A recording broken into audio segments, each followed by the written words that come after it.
What would you say then about the act, perpetrating such acts, or for some people, it has been attributed to a lot of things. Some say the pursuit for wealth, the lust for pleasure, and youthful exuberance. It's just a lot of things, and they are also alleging that the young man is an internet fraudster, and many have felt that would be correct, looking at the fact that you're a student who's not working or making any very good source of income, and you're not living in your school environment or even in the school campus. You're living way off. I think this happened in a 2-bedroom apartment he had just moved into most recently, and many are beginning to point fingers in that direction as well. So it brings me again to ask what you think, in your opinion, could cause young people, young men, to begin to do this, remembering that this would not be the first time we would hear that there were times where underwears were being stolen by young men for some fetish reasons. I don't know if you've heard of those stories. That became a thing here in Rivers State as well, and other parts of the country. What could be behind this sort of... You see, when a society's value system is destroyed or is misdirected, then you should expect anything in such a society.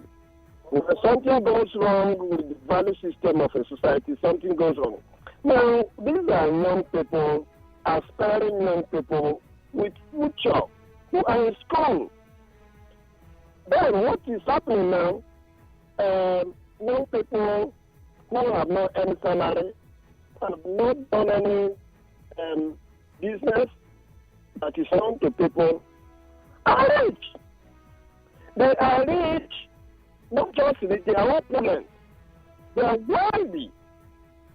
Now, they could afford to live in expensive houses, drive expensive cars, dress gorgeously, and display wealth.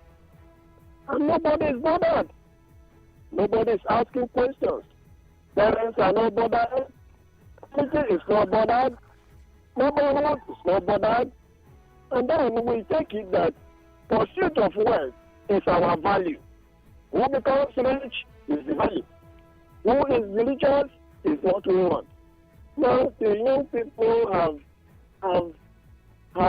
keyed into that value system where what matters most is the wealth you can display. They have putting themselves deep work into it.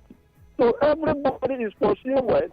For people who came to school, what should be their primary concern? If not to read, to study, to learn.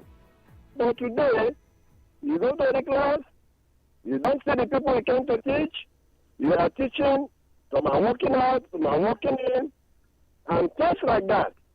So the value system has been misdirected. We don't know where we are going, we don't know what we are pursuing.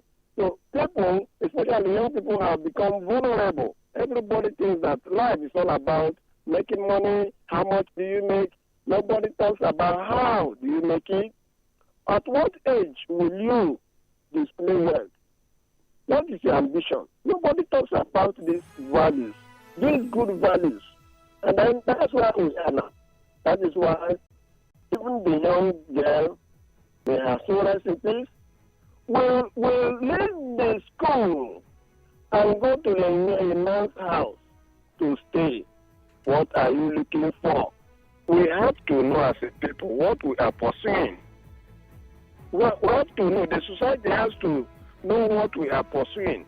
What matters most to us? Is it to live good life, to have good relationship, to have good society built on the spirit of excellence, to honesty, integrity? Is it the society we want? Or are we building a society that is only focused on the amount of money you command, the wealth you command? You see, so when we address such important issue, this is a foundational issue, then the society will have direction. People will know that at a certain age, you are not expected to do certain things because the society does not expect it.